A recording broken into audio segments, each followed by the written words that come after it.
Welcome everyone! Here is a new tale and artwork of mine to share. It was very fun to create and I believe this picture turned out better than I expected.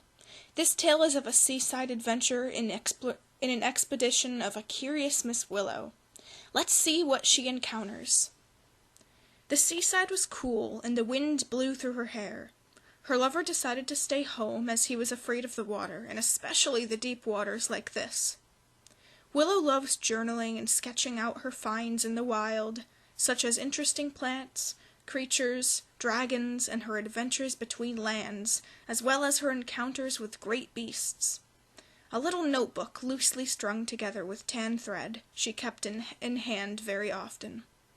A small handmade wooden pencil with charcoal would be held inside, the tip never strong enough or lasting enough more than a page of notes before needing a sharpening. Willow sat in her small boat, well, not her boat, per se, a boat used by Lovisa in the past more often with her. It was small and wooden rowboat.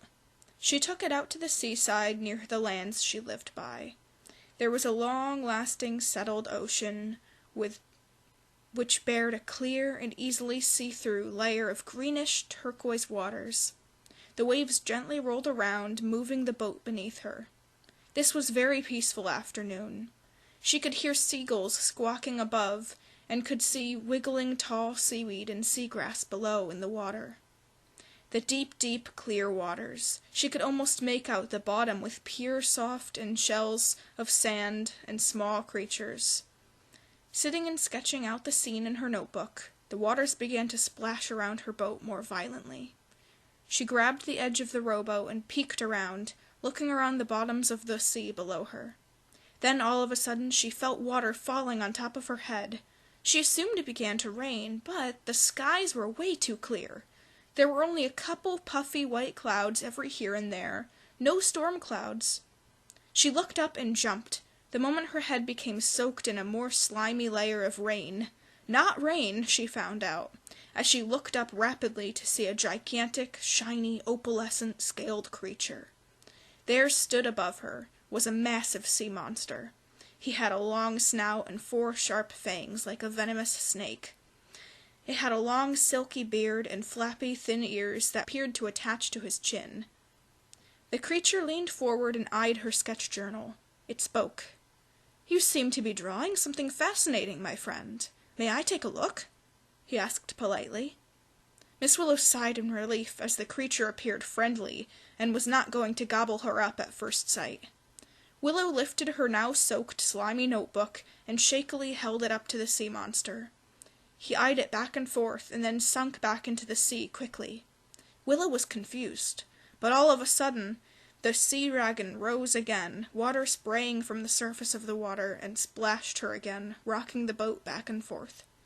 The creature bent down and held out a hand. A scaly, webbed hand claw. He clenched onto something. He opened his hand and presented Willow with a large opal-colored scale, one of his own. He spoke. "My name is Mollusk. This is a gift to you, a gift to those who visit my oceanic estuary of a home. I think your drawing could use a little shine. Go ahead, rub the scale on the ocean you've got there," he said. Willow was very grateful for the gift, and rubbed the scale onto the paper. It began to spread a bluish-greenish, sparkly hue to the canvas as she lit up in glee. "I'd rather not color with this. I'd wish to keep it as a gift forever." Mollusk nodded in agreement, splashing more wet droplets of salty ocean onto her. She laughed and bid her new friend farewell. That scale was a true present of a creature wanting to spread peace to others. This was an adventurous day indeed for Miss Willow. Maybe soon she will return to find Mollusk awaiting her with another scale one day. Maybe. The end.